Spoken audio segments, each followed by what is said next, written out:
muito bem-vindo a mais um episódio do programa Inspire Negócios e Carreira, na nossa versão em podcast. Eu sou Thiago Oliveira. Nós estaremos agora falando um pouco sobre ambiente jurídico, relações de trabalho nos dias atuais.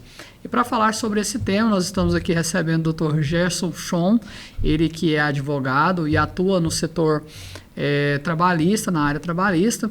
Doutor, seja muito bem-vindo. É um prazer receber o senhor aqui conosco para participar desse bate-papo tão importante, tão relevante para os dias atuais, dentro dessa era moderna das relações de trabalho. Seja muito bem-vindo.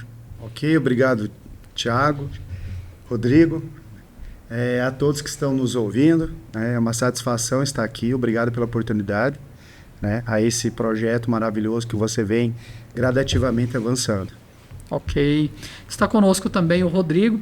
Ele é sócio fundador da EDP Gestão Trabalhista, graduado em Ciências Contábeis e pós-graduado e especializado em Direito do Trabalho e Processo do Trabalho pela UniGoiás. Rodrigo, muito obrigado por ter aceitado o convite. É um prazer ter você aqui com a gente, para a gente falar de forma técnica, de todo esse ambiente, a proposta que hoje, juntamente com o Dr. Gerson e você, é a gente debater sobre esse assunto, o norteamento da relação de trabalho técnica e o ordenamento jurídico, que caminham basicamente lado a lado ali, um fundamentando o outro. Seja muito bem-vindo. Thiago, eu que agradeço pela oportunidade de estar participando com vocês. Agradeço o Dr. Gerson também pela troca de informações. A gente vai ter a oportunidade de estar compartilhando aqui. E agradeço também a todos que estão nos acompanhando. É um tema, de fato, muito relevante, que importa a todos, seja um empregador, seja um empregado. Afinal, todos têm seus direitos e seus deveres, Então, eu que agradeço pela oportunidade de estar participando aqui. Muito obrigado. Ok. E já para dar o início aqui no nosso bate-papo, eu vou lançar aqui o desafio para o Dr. Gerson. Doutor, a gente sabe que hoje nós estamos num ambiente dinâmico das relações de trabalho. A globalização ela trouxe isso, o mercado globalizado, os vínculos no exterior, de outros países, muita coisa tem avançado daquele sistema de vínculo trabalhista que a gente tinha aí, talvez há 10 anos atrás, pós-reforma, antes-reforma, muita coisa inovou. E tudo começa no direito, Como que é esse fundamento construído do ordenamento jurídico nas relações de trabalho? Porque assim, eu quis trazer o senhor e o Rodrigo para a nossa discussão hoje, porque o Rodrigo está ali à frente da parte mais orientativa técnica e o senhor na parte jurídica, no ordenamento. Como manter como começar uma boa relação de trabalho hoje? Porque assim, a gente está num mercado dinâmico, onde nós temos contratos CLT e hoje muito se fala do contrato de pessoa jurídica, onde você contrata ali uma pessoa jurídica para prestar o serviço. Nós vamos deixar essas contratações PJ para um segundo momento e vamos focar ainda no que é latente, no que tem mais expressividade hoje no mercado, que é o contrato em regime de CLT. Como começar uma boa relação de trabalho no regime CLT hoje, para quem é empresário e para quem é empregado, que é colaborador, para que haja uma boa relação? O que é um princípio norteador para uma boa relação de trabalho hoje, nos dias atuais, dentro do ordenamento jurídico? Ok, Thiago. Eu quero começar aqui o nosso bate-papo trazendo algumas informações que, durante a nossa prática, nossa convivência, principalmente na advocacia preventiva, nos dá os respaldos. Como, por exemplo, um trabalhador, para que ele possa se voltar para o mercado de trabalho, primeiramente, ele precisa ter a consciência da qualificação pessoal.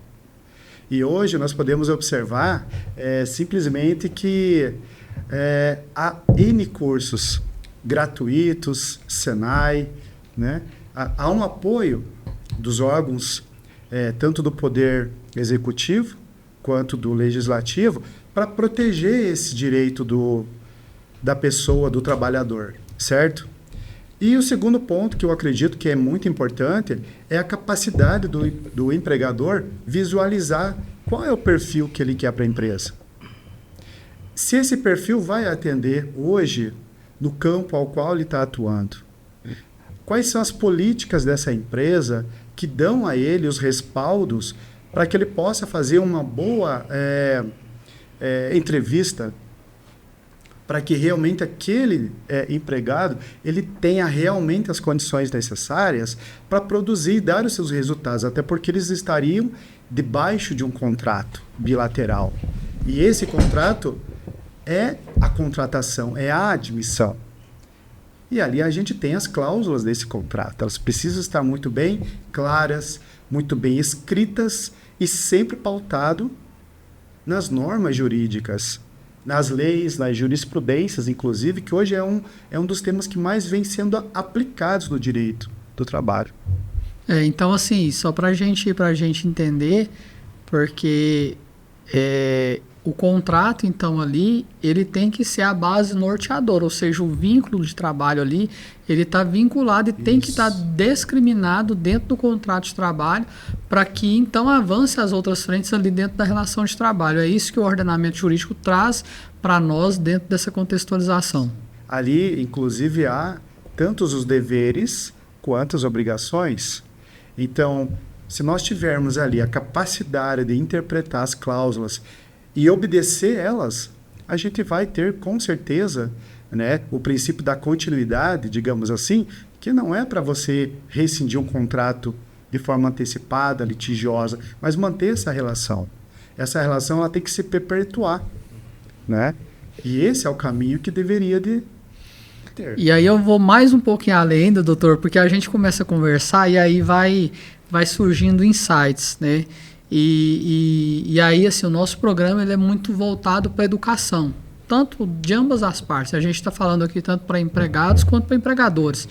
E então, o senhor falando aí do contrato, doutor, a gente percebe a importância de um bom contrato, de um contrato bem elaborado, de um contrato claro, com cláusulas muito definidas, porque o que a gente vê muito, e aí fica um alerta para você que está nos assistindo, seja você empregado ou seja você empregador, é ter um olhar no momento já ali da contratação, né, doutor? Porque assim, o contrato ele tem que ser um contrato abrangente.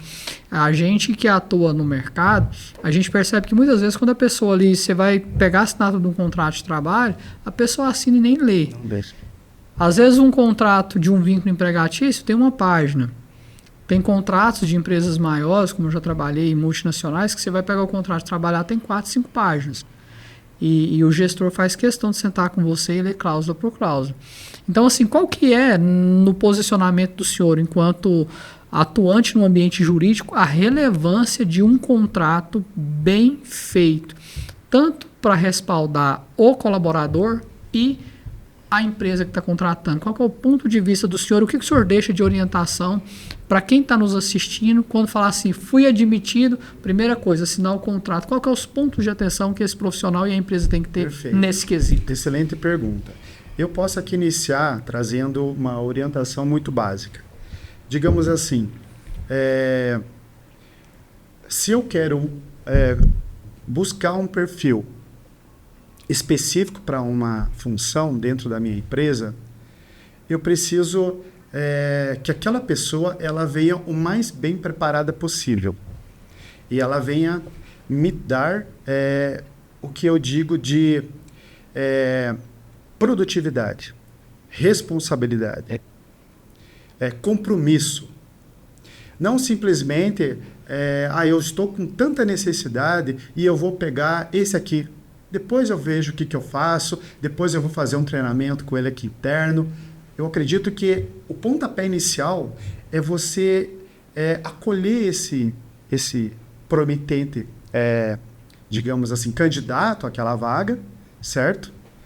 E dar a ele todas as diretrizes que a CLT, que é o nosso instrumento principal de proteção do empregado, trazer também um conhecimento, inclusive, dos próprios sindicatos, os sindicatos dos trabalhadores, eles têm uma função e eles precisam desempenhar muito próximas do interesse dessas partes, para que tanto a empresa quanto aquele colaborador ganhem junto. É uma parceria. E essa parceria, ela precisa ter um reflexo na comunidade. Precisa trazer desenvolvimento econômico, precisa trazer e atingir também a família desse empregado. Muitas vezes a gente consegue visualizar hoje que é só uma parte, às vezes, ela acaba tirando proveito. E aí isso já é uma afronta, né, digamos assim, para as partes, porque já começa a ter uma violação no contrato. Me chega, às vezes, ao conhecimento que os contratos são... Sabe aquele contrato que você busca lá e faz aquele contrato muito genérico?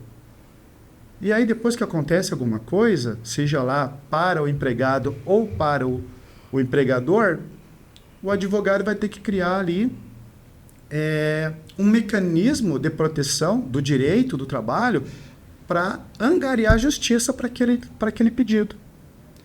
Mas o contrato já foi feito de forma errada. Então, realmente, o contrato é o objeto principal de uma comunicação entre as partes. Eu quero trabalhar na tua empresa? Quero. Eu preciso conhecer ela. Quais são os princípios, quais são as políticas que você está propondo ali e se elas realmente se encaixam com o meu perfil e não simplesmente porque eu quero ganhar bem. E uma coisa, quando a gente fala de contrato, e aí a gente vai para a parte técnica, né, Rodrigo? Você aí como atuante no mercado em processamento de dados e o Dr. Gerson também na área do direito, a gente percebe que além do contrato tem alguns outros instrumentos que são acessórios ao contrato de trabalho. A exemplo, o regimento interno, procedimento de normas e condutas, né? E outros documentos que subsidiam o ingresso desse colaborador, né? E aí eu queria que você falasse um pouco, Rodrigo, pela a sua atuação no mercado, quais são esses outros documentos que são imprescindíveis, que atrelado a um bom contrato vai dar um respaldo, uma segurança jurídica, porque aí quando a gente fala de manual interno, a gente está falando também de normas e condutas que têm que ser respeitadas, porque se forem violadas, vão surtir efeitos lá no contrato de trabalho.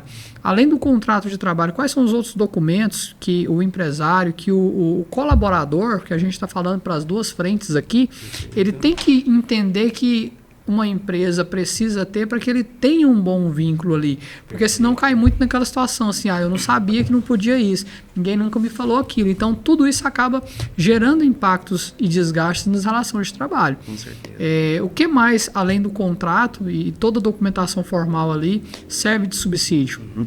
Tiago, eu costumo dizer que o acervo de normas jurídicas, trabalhistas, é imensa. Quando a gente para pensar, a gente tem a CLT, que é a mãe de tudo no que diz respeito à gestão trabalhista, às relações trabalhistas, né? Temos as previsões ali na própria Constituição Federal, aí vem as demais, vem convenções coletivas, vem acordos coletivos, vem as jurisprudências que existem, as portarias, enfim, são muitos. As instruções normativas. Isso, instruções normativas. Então, assim, são inúmeros, regimentos normativos que dão base e que têm que ser base para a elaboração de um bom contrato de trabalho. O Dr. Gerson comentou que tem muita empresa que utiliza de contratos genéricos, né? Você também comentou que tem alguns contratos que algumas empresas praticam, que tem uma página e outras tem 4, 5 páginas, né? Então, assim, o primeiro passo, de fato, é ter um contrato muito consistente com todas as regras. Só que, de fato, não é o único documento que pode nortear e direcionar ali a relação daquele vínculo trabalhista. Tem os regimentos internos, que ali você estabelece todas as regras que têm que ser observadas. Tem muitas empresas que estabelecem código de conduta ética, que estabelece as regras de ética mesmo, os comportamentos éticos que quem está compondo aquele quadro funcional precisa observar e precisa cumprir. Quando a gente parte para a parte remunerativa, existem os programas de remuneração variável, que aí você elimina um tanto, o risco de você ter um litígio trabalhista por pagar uma premiação de forma errada, por pagar um bônus de forma errada. Então, quando você tem esse programa pré-definido e muito bem estabelecido, metas e etc., você vai reduzindo os riscos de você ter algum desgaste, algum litígio trabalhista. Então, assim, o cuidado que as empresas têm que tomar é basicamente esse, tentar todo documento normativo que for estabelecido, né, e firmar, primeiro é tomar o cuidado de firmar com o empregado esses documentos. E o segundo é que eles sejam de forma muito bem clara, muito bem definida, para que não gere nenhum tipo de desgaste, nenhum tipo de dúvidas nessa relação de trabalho. E aí é onde a gente se depara com dificuldade de algumas empresas, especialmente pequeno porte e médio porte, em conseguir administrar tudo isso, né? Porque, de fato, assim, são medidas que têm que ser tomadas que elas exigem um certo esforço para ser implementadas e maturadas dentro da empresa. E aí, algumas empresas, quando tem o porte um pouco mais suprimido, mais smart, digamos assim, às vezes não tem toda essa habilidade ou até força de trabalho para desenvolver esse tipo de programa, esse tipo de documento para estar seguindo. Muito embora é muito importante que exista, porque de fato reduz muito os riscos aí de ter litígio, de ter ações aí nas relações trabalhistas. E o interessante, quando você traz isso daí, a gente percebe que quanto maior o acervo documental, né, e aí o Dr. Gerson também pode colaborar conosco, menor os riscos, certo? Perfeito. Então a gente falou da parte bonita do modelo. Agora a gente vai para a parte prática, né? Dr. Gerson, basta só ter o papel ou tem que colocar em prática o que está no papel? Tá. Eu ainda sou defensor de documentar tudo. É melhor você pecar pelo excesso do que você ser surpreso com um litígio e você não ter o direito do contraditório. E isso, quando o senhor fala aí, só desculpa interromper o senhor, assim, o senhor está falando para ambas as partes, porque assim, o profissional que está na empresa, ele tem que ter essa responsabilidade e esse conhecimento também de buscar isso, né, doutor? Não só porque assim, a gente sabe que a responsabilidade máxima é da empresa, de manter isso, porque ela que é a detentora do conhecimento e do saber, e o empreendedor ele tem que ter o mínimo do conhecimento. Mas o profissional também, ele não pode simplesmente ficar inerte e aceitar tudo que a empresa está impondo ali, né? Tem que ter um equilíbrio, né, nessa relação. Digamos assim, para trazer um entendimento bem prático, né, do dia a dia das pessoas. Eu trabalho em uma empresa e eu mexo com produtos químicos. Eu tenho direito ao adicional de periculosidade? Eu tenho direito ao adicional de insalubridade? Eu tenho quais direitos em relação a esse manuseio, a essa função a qual eu estou exercendo? Até que ponto ela pode me afetar na área da saúde? Certo? Então, nesse sentido, quando você tem políticas internas que estão ao alcance do entendimento dos seus colaboradores para aquela área fim, você está resguardando de um problema lá na frente. Porque você tem uma documentação, você oferece também treinamentos periódicos para respeito e conscientização, sobretudo do meio em que você está trabalhando. Se de fato você está mesmo utilizando os IPIs de forma adequada, com qualidade. A gente sabe que na prática, às vezes o colaborador, né, ele está ali trabalhando com aquele IPI que já está muito desgastado. E qual que é o papel ali do empregador? É ter um profissional que faça a fiscalização. O técnico em segurança do trabalho, por exemplo, é uma das ferramentas que não deixa de ser uma documentação. E na hora de um direito que você vá até a justiça requerer, você está amparado pelo princípio do contraditório, da ampla defesa. Então, realmente está aqui a documentação, as assinaturas, nós temos registros, temos ata, temos comunicados internos da empresa. Quer dizer, você tem um acervo, um fortalecimento das relações de trabalho. E não simplesmente aquela coisa, depois eu vejo. Ou então a gente melhora daqui um pouco. Infelizmente ainda acontece, né? Tem pessoas que acabam perdendo a vida para daí você ter a conscientização de ter a conscientização da prevenção. E não é assim que a gente tem que fazer. A gente tem que caminhar à frente disso aí. E aí e aí o senhor falou uma palavra aí, ela já me levou para um outro norte também. E agora a gente vai entrar nessa parte técnica aí. Prevenção.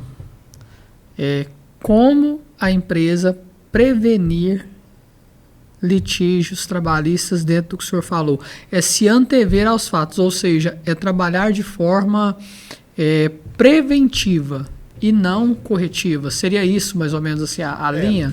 Precisamos ter respeitabilidade sobre aquilo que exercemos.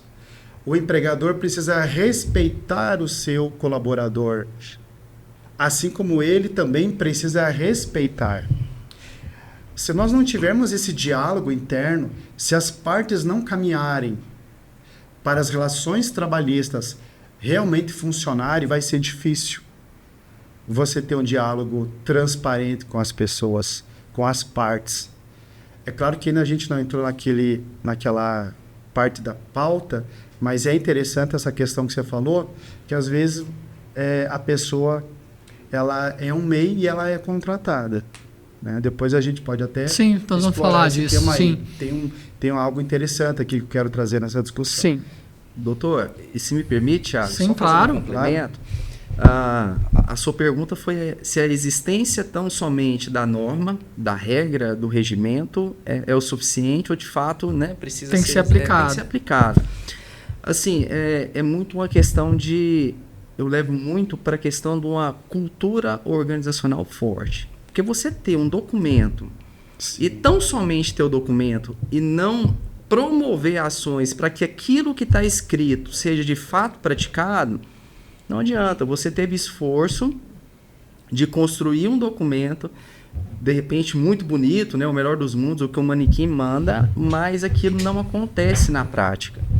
E para se criar uma cultura forte, organizacional, não tem outro meio, ao meu ver, senão exercer aquilo que se propaga, aquilo que se divulga, aquilo que se fala que é feito. Né? Não é só estar num papel dizendo que tem que trocar o EPI, tem que usar o EPI de tanto em tanto tempo, substituir o EPI de tanto em tanto tempo, tem que usar da maneira correta, tem que aplicar treinamentos de uso. Não adianta só falar isso no papel e não praticar.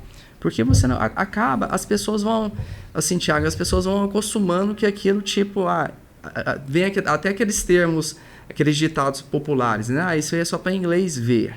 Exatamente. E não pode ser assim, né? A partir do momento que começa a ser assim, o risco, consequentemente, em paralelo, vai aumentando. Não é verdade? Até você me fez aqui lembrar uma situação que é muito comum entre as empresas, né, Thiago? Por exemplo, há esse zelo de que as relações do trabalho precisam estar sempre de forma ativa. No entanto, esse papel das relações do trabalho, eles precisam ser praticados dentro dos setores. De que adianta, por exemplo, o colaborador e o empregador ter essa relação, essa reciprocidade, esse compromisso, sendo que na hora de fazer lá um plano de metas, no setor não há essa relação trabalhista. Aí o que às vezes acontece é aquele chefe que gosta de um, menos do outro. Não, esse aqui eu deixo faltar esse final de semana, viu? Vem você aqui, fica no lugar dele. E você começa a criar distorções sobre aquilo que você lá atrás assinou com você. Bem aquilo que eu falei que eu perguntei anteriormente.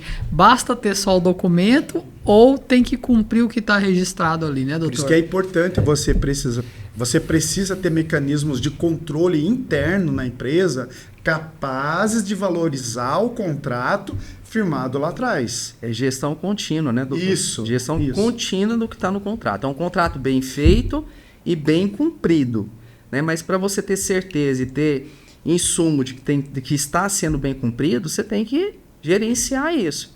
É aquela máxima, né? Aquilo que não é mensurável é ingerenciável. Né? A gente não consegue gerenciar. Então, isso tem que ser muito bem acompanhado. Né? E tudo é possível, né, doutor? Assim, a gente vê na prática, né, O profissional, às vezes, ele começa na empresa dentro de uma função, aí ali ele se aperfeiçoa, vai para outras funções, talvez hoje ele está numa região insalubre da empresa, vai para uma outra área, e todo esse trajeto ele tem que ser mapeado, e é aquilo que o senhor falou, tem que ser documentado. A empresa tem que documentar tudo isso, porque senão a gente cai numa cilada do profissional às vezes ficar 5, 10 anos numa empresa, e aí de repente quando ele sai, cadê o histórico?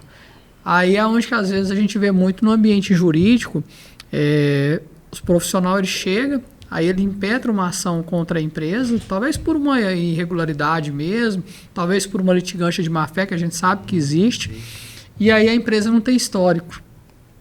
A empresa não sabe quanto que ele estava numa função, quanto que ele mudou para outra, quanto que ele tinha direito a uma insalubridade, a uma periculosidade, quando deixou de ter, e aí como que o juiz vai decidir? Isso que você fala se confunde muito, como por exemplo acúmulo de função. Teve outros exemplos práticos, né, dentro do ambiente de trabalho. O Joãozinho lá trabalhava com um adicional de 20%. Algum tempo depois ele foi transferido para um outro setor que lá não tem. Não tem exposição a gente. Mas ele acha, às vezes, que o salário dele diminuiu. Só que aquela função e aquele cargo ao qual ele estava exercendo dá o direito, porque ali é imposto um adicional. Do lado de cá não tem isso. E isso, às vezes, acaba desmotivando. Exatamente. Criando essa sensação que eu estou sendo prejudicado. E aí ele vai para um escritório da advocacia trabalhista e lá ele acredita e ele quer impor, às vezes, que ele tem aquele direito de receber essa diferença que ele tinha e agora não tem mais. É um assunto bem interessante, né, Rodrigo? Você, assim, como você está à frente de uma empresa especializada nesse acompanhamento, como que o desafio do empreendedor, do empresário hoje, de ter isso de forma segura? O Dr. Gerson foi bem incisivo na prevenção, né? E como que é administrar isso na prática? O primeiro ponto, Thiago, é o empreendedor, o empresário, ter clareza da importância disso, né? As relações do trabalho têm que ser levadas de forma séria mesmo, porque os problemas que isso pode desdobrar, quando não levado de forma responsável, são inúmeros, né? São problemas assim que chegam ao ápice, né? A ponto de fechar a empresa. Então, o ponto de partida é o empresário ter essa consciência. Eu preciso cumprir aquilo que a norma diz que eu tenho que cumprir. Tem muitas empresas que hoje têm buscado empresas especializadas, assim como a EDP, para fazer essa gestão, né? Porque, de fato, é muita coisa. Então, os empresários que já passaram a ter essa consciência estão buscando esse meio, né, para conseguir administrar isso de forma especializada e profissionalizada, enquanto ele dedica esforços ali para outras frentes de trabalho da empresa, outros projetos e ações estratégicos da companhia, e deixe a parte burocrática, digamos assim, com a empresa especializada. E é uma excelente estratégia que esses empresários têm tomado para isso, né, para que isso de fato aconteça e eles possam ter uma gestão um pouco mais no cabresto, digamos assim, dessa parte trabalhista, entendeu? Uhum.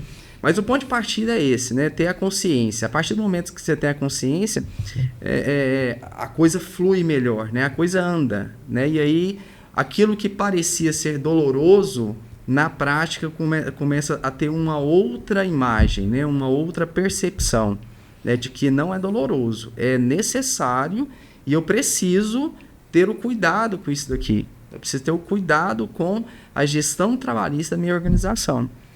Porque isso, como eu disse, a não observação disso pode trazer consequências graves, severas para o empresário, né? Então, assim, o primeiro passo é ter consciência de que a partir do momento eu empreendi, porque quando a gente olha para a jornada do empreendedor, muitas vezes a gente vê aquele profissional que começou a trabalhar ali sozinho, abriu a empresa, ele mesmo trabalhava, a empresa foi crescendo, começa a contratar, talvez não tenha não tenha conhecimento, talvez não tenha uma boa assessoria, talvez não tenha essa consciência.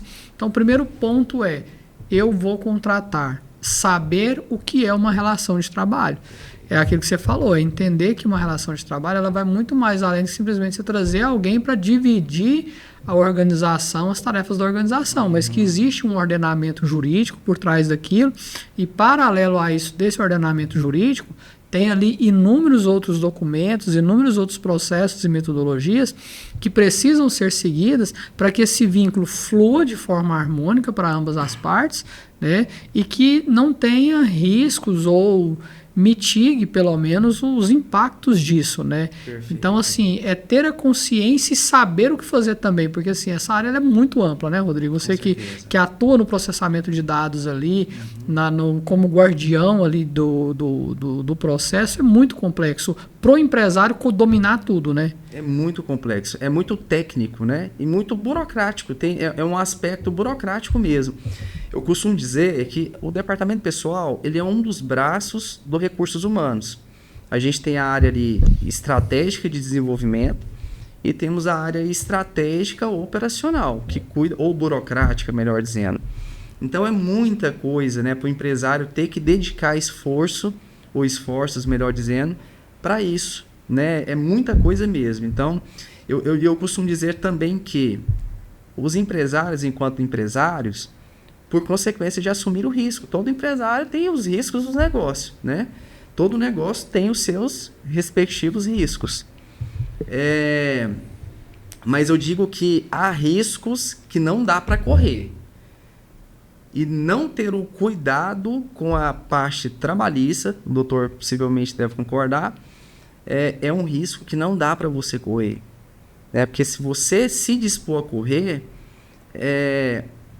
talvez você vai ter ali na frente uma conta cara, né? Uma conta cara, uma conta ao ponto de impactar o seu caixa, o caixa da empresa, do empresário, de tal forma que, né, que de repente é uma situação até irreversível. Então tem que ter esse cuidado de certos riscos não serem tomados. Esse, ao meu ver, não ter o cuidado com a gestão trabalhista é um deles.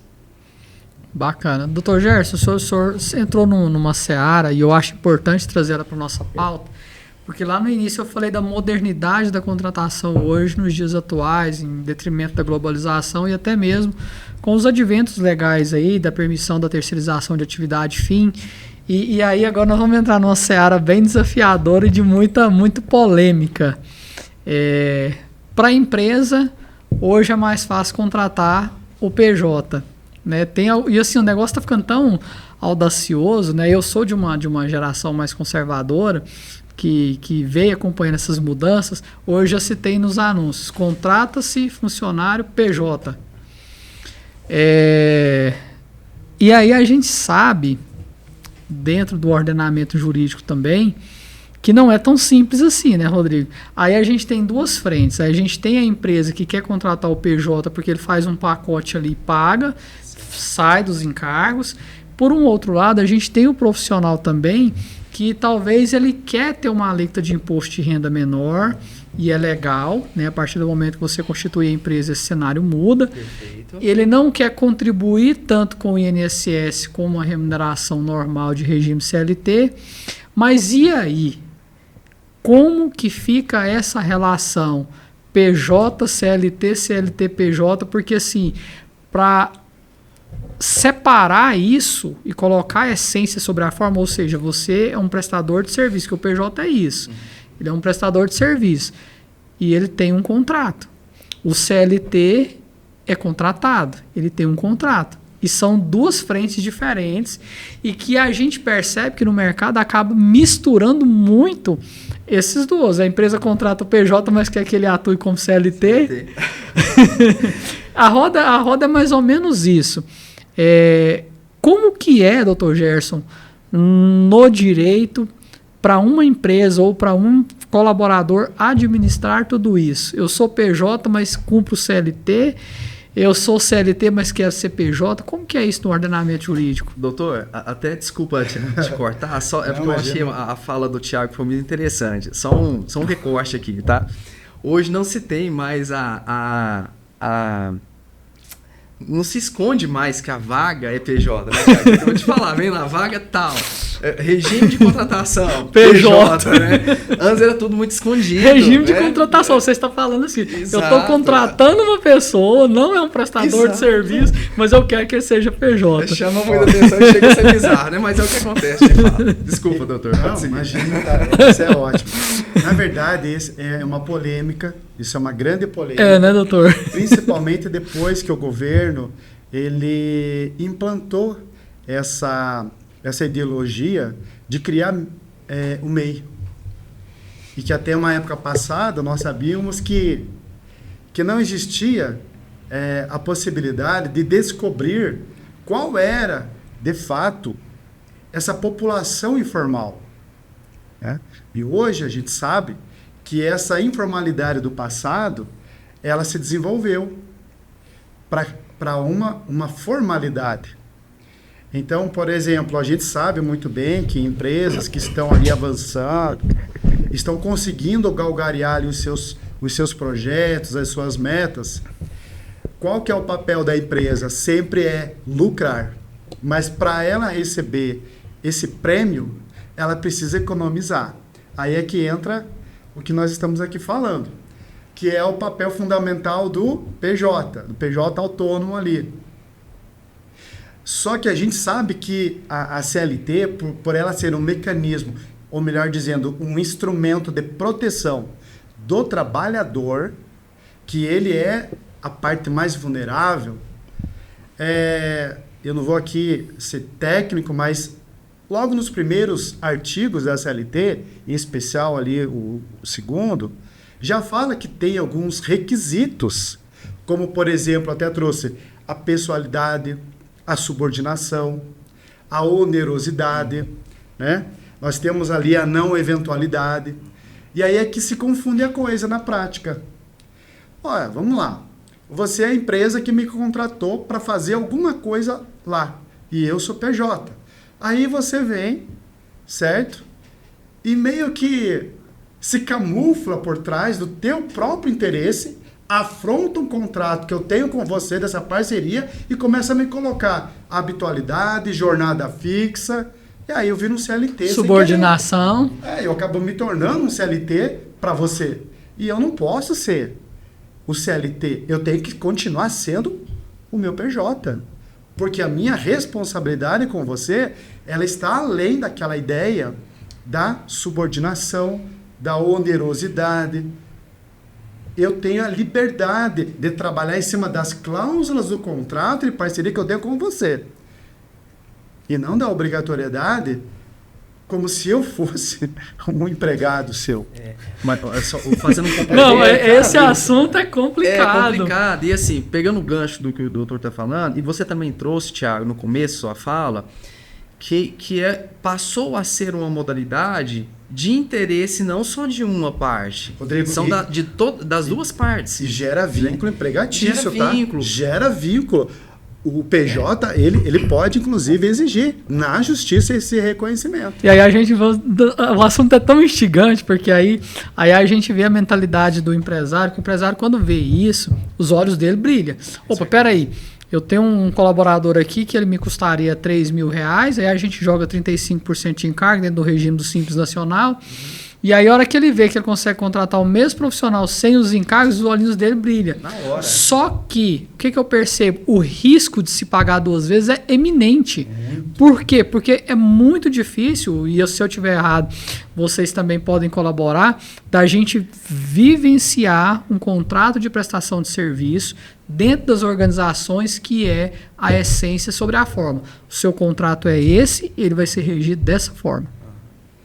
Não há. Então, assim, o risco da empresa pagar duas vezes, pagar o PJ e depois o reconhecimento do vínculo e jogar os encargos, porque assim, eu particularmente nunca vi uma ação desse nível, aonde o juiz vai chegar lá e vai ver a memória de cálculo do empresário. Falar, não, mas peraí, o que era salário era isso, isso aqui era encargo. Então, vamos negociar aqui, vamos pagar só os encargos? O juiz vai falar assim, não, a remuneração dele era 3.000, sobre isso vai incidir férias, 13º, FGTS, multa rescisória, enfim. Vai pagar duas vezes. Então você já está pagando a maior porque você embutiu indiretamente os encargos ali, pensando que está pagando pouco, só que depois, na hora que a conta chegar, vai chegar o dobro.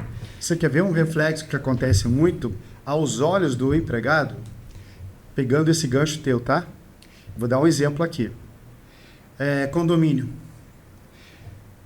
A gente tem conhecimento de que o condomínio, ele às vezes contrata uma empresa para fazer a gestão financeira do condomínio. E ele tem um contrato com essa empresa, e essa empresa faz o pagamento para os empregados do condomínio. E aí, de alguma forma ou outra, se não for muito bem categorizado esse contrato de parceria, indiretamente, eu vou falar aqui uma coisa, e é uma coisa muito concreta, acaba prejudicando o empregado. Porque aí ele não vislumbra um olhar para ganhar um salário melhor, para ganhar a oportunidade de ter digamos assim, um plano de cargos e salário. Por quê? Porque ele não foi informado que haveria essa alteração. Até então, digamos assim, o condomínio ele era o responsável, então era um vínculo maior, um fortalecimento de acesso maior. Agora não, agora tem esse prestador no meio. E ele é o cara que está fazendo o quê? O salário é esse aqui e ele é o congelado. E a empresa tem que trazer um resultado para o condomínio, para o administrador ali, para ele de fato falar, não, realmente você está fazendo um excelente trabalho aqui, eu quero que você continue. Então, de certa forma, há aí uma discrepância aí na ordem de contrato. E assim, Thiago, quando a gente traz para uma realidade, para nossa realidade, de fato o que acontece é isso. Contrata-se o PJ, contrata-se na modalidade de PJ, só que a relação é onerosa, existe a subordinação, existe a não eventualidade e o cara é um empregado. No final das contas, inclusive o cara tem um coordenador. Tem um coordenador, né? Ele precisa né, se reportar a um coordenador. Enfim, ele não é um prestador de serviço na prática, né, eventual, que define que garante as suas entregas, mas define a sua modalidade de atuar. Não, ele cumpre as regras, cumpre um regimento interno da empresa, cumpre tudo que um seletista cumpre. Horário e daí vai. Inclusive, é muito comum e é uma realidade. Assim, e é uma tendência, né, Rodrigo? Também. Não adianta a gente querer dourar a pílula. Acabou. Não adianta. Se você for olhar no mercado, tem inúmeros PJs que recebem, inclusive, os mesmos benefícios previstos em convenção que o empregado seletista recebe. Isso é comum, né? Está ficando comum. Mas é um caso é um tema muito cheio de polêmica, cheio de dúvidas e cheio de riscos, inclusive. Doutor, como é que está isso nos tribunais hoje? Olha, essa descaracterização do contrato PJ para uma caracterização de vínculo trabalhista, o senhor que está no mercado. O desafio maior do advogado sempre é dominar a CLT. Porque tem que partir sempre desse pressuposto. É a ferramenta, é a espada do direito do empregado. Então, nós, advogados, eu acredito que nós temos que dominar as normas legais que elas estão vinculadas ao olhar do Estado, de direito. E não criar, digamos assim, uma brecha e exigir diante da justiça um direito que, às vezes, esse direito não é reconhecido. Tá? Então, parece redundante o que eu vou falar, mas eu volto à tecla lá no começo do podcast. O contrato, a intenção bilateral precisa estar muito bem clara, muito bem redigida, muito bem interpretada pelas partes, para que não haja, no decorrer da vigência desse contrato, alterações que desabonem um e que dê vantagem ao outro. Então, ainda está se criando jurisprudências para poder interpretar esses novos costumes, né? Porque eu acredito que o direito, ele sempre caminha atrás dos costumes. Ele nunca caminha à frente dos costumes. Nós sempre encontramos novidades que surgem a todo momento e que nem sempre ali tem uma lei adaptável para aquele caso concreto. E aí que há um entendimento. Mas é aquela coisa. Se a lei não tem, qual é o entendimento que tem que se prevalecer? É para é para beneficiar, de certa forma, o empregado. Ele é a parte mais vulnerável. É um indúbio pró-empregado. Ou seja, por mais que ali, então, só para a gente fechar isso daí, para o Rodrigo tecer ali o complemento dele, o profissional, ele entendeu que se ele abrisse um MEI e fosse contratado, seria mais compensativo para ele. A intenção partiu dele. A empresa, na boa fé, aceita. Só que, de certa forma, aí vem a eventualidade, a onerosidade, etc. Esse funcionário, ele resolve ali ir para uma discussão judicial porque ele entendeu que ele foi lesado em algum momento ali. Dentro dessa discussão judicial, então, sempre vai haver uma tendência do direito pesar para favorecer, ainda que a iniciativa partiu do profissional, de dar razão para ele. Olha, ou tem um equilíbrio aí nessa situação? Precisa haver o equilíbrio. Mas, antes de mais nada, eu acredito que tem que haver, digamos assim, um respeito entre as partes. É aquilo que eu digo a você. Existem N situações aqui, Thiago, tá? Que pode se encaixar. Digamos, uma delas. Há empresas que têm uma liberdade muito grande com os seus empregados. Muito grande. É um acesso de informações vasto. E, às vezes, essas informações, elas são, digamos, processadas de uma forma errada pelo empregado. E aí, na cabeça dele, ele acredita que ele também pode ganhar igual o empregador. Mas são fontes distintas de renda e de resultados. O empregado ganha o seu salário. Já está lá pré-escrito no contrato. E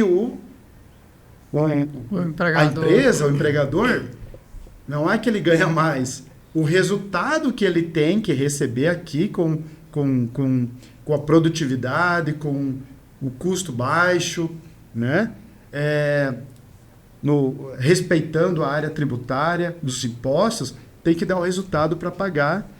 Só que às vezes o empregado não, eu também quero. Então, assim, na cabeça dele, ele pensa, não, eu vou ser um PJ, então eu tenho que ganhar igual. Não. Existe respeitabilidade, não uma hierarquia sobre a outra. O contrato precisa ser linear. Mas cada uma das partes precisam ter ciência do que elas querem. E não depois, lá na frente, distorcer esse interesse.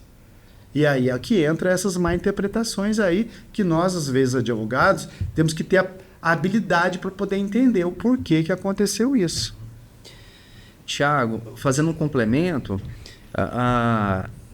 eu percebo que existe um fator que ele pode tendenciar a uma sentença condenativa para a empresa numa condição como essa. Foi o que você perguntou. Será que sempre vai a empresa pender, vai ser isso?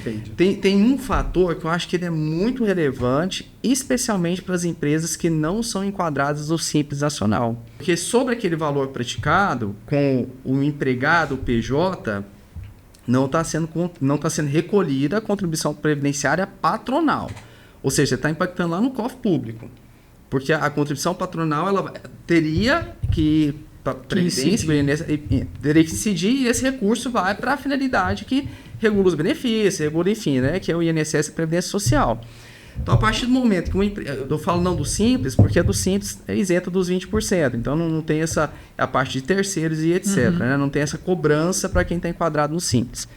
Então, é um fator que pode, ao meu ver, dar um peso para que a empresa seja condenada pelo fato de não ter recolhido ali os encargos que deveriam ter. Que também, muitas vezes, é uma estratégia que a empresa usa, né? E assim, a gente sabe que não é legal de exatamente sobre isso. Porque assim, se a empresa é do regime normal, ela vai contratar ali, ela tem a contribuição patronal dela.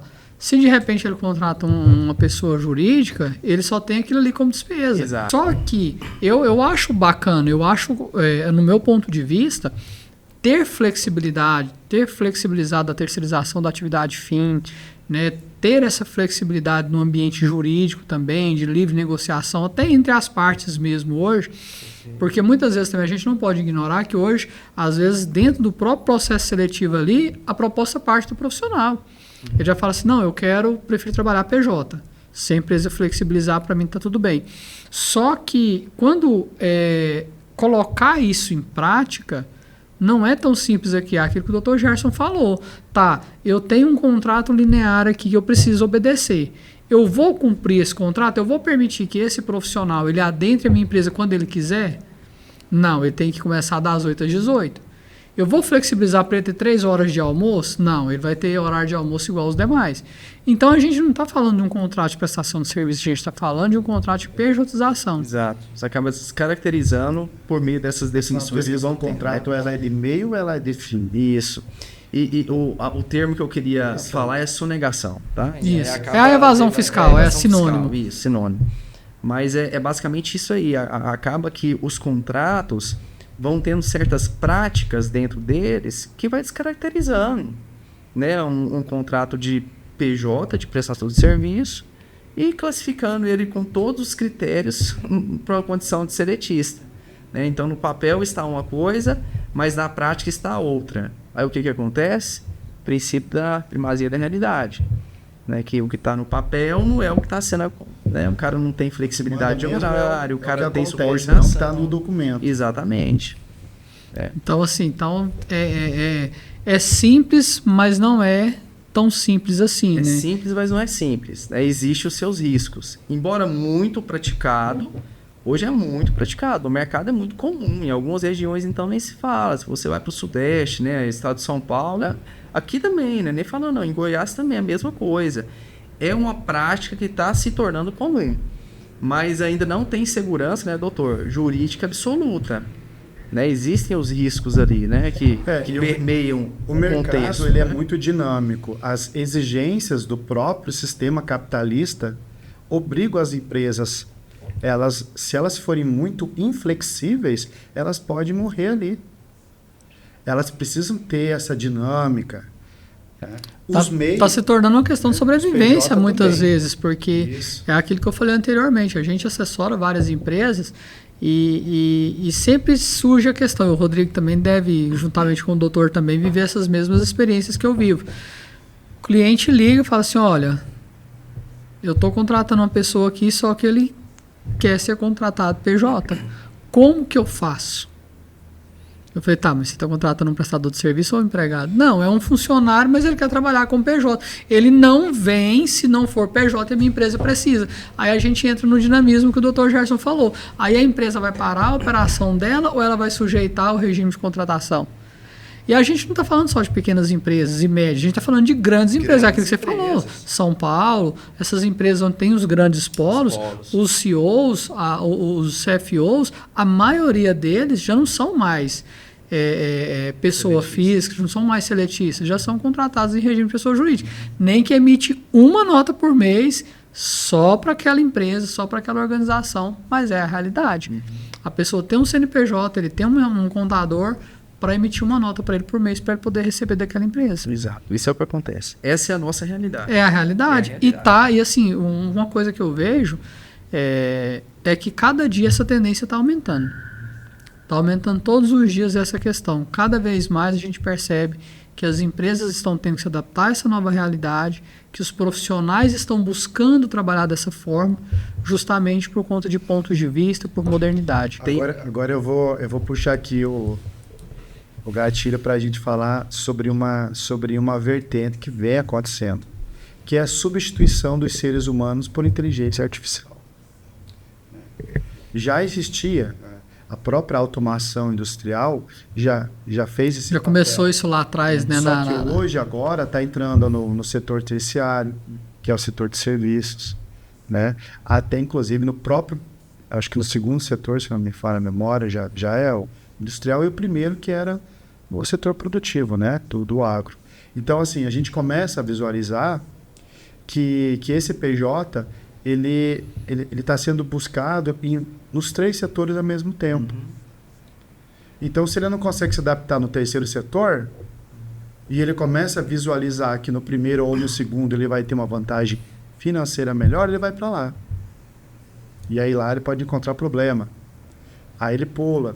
Então, assim, isso me passa uma preocupação, porque ele não está tendo um amparo, ele não está tendo um instrumento de proteção para o que ele quer. Então, ele está se transformando. Nós sabemos que o empregado tem a CLT. Nós sabemos, por exemplo, que o empregador tem o seu sindicato das empresas. Quer dizer, cada um tem a sua própria forma de se proteger. Certo. Mas e esse que está aqui? Ah, tudo bem, mas ele não deixa de ter o CNPJ. Mas ele ainda é um CNPJ fraco. Porque não há uma norma específica para fazer uma tratativa com mais, digamos assim, reconhecimento hoje, né, desse PJ, que é, às vezes, se confunde com o empregado. Uhum. E uma coisa, e agora uma pergunta que eu quero lançar para o senhor, doutor, é o seguinte, o empregado CLT, e o PJ, Código Civil? aí ou Código Civil e outros, como que é isso daí? Bom, a gente sabe que as relações, né, elas orbitam em outras áreas, né, do direito. E uma delas é a área civil. Mas é evidente que você precisa desenhar o que está acontecendo no caso concreto para você poder dirigir a competência. Uhum. Para você poder chegar ali para o teu cliente e falar assim, olha, não tem nexo com a área civil, mas especificamente aqui, vamos tentar aqui, né, visualizar aqui dentro da plataforma do direito do trabalho. Tem lei? Não sei, depende. Mas tem jurisprudência? Pode ser que tenha. Então vamos aplicar ela. Entendi. Pessoal, muito obrigado vocês, tá? Foi um bate-papo relevante, eu acho que muito esclarecedor, e a gente consegue apresentar essas nuances das relações de trabalho nos dias atuais, né? Tanto no âmbito jurídico quanto no aspecto técnico prático. Então, eu quero agradecer. Muito obrigado, Rodrigo, tá? Pela participação, pela exposição. Muito obrigado, Dr. Gerson. E muito obrigado a você que esteve conosco acompanhando esse episódio. Um forte abraço e uma ótima semana.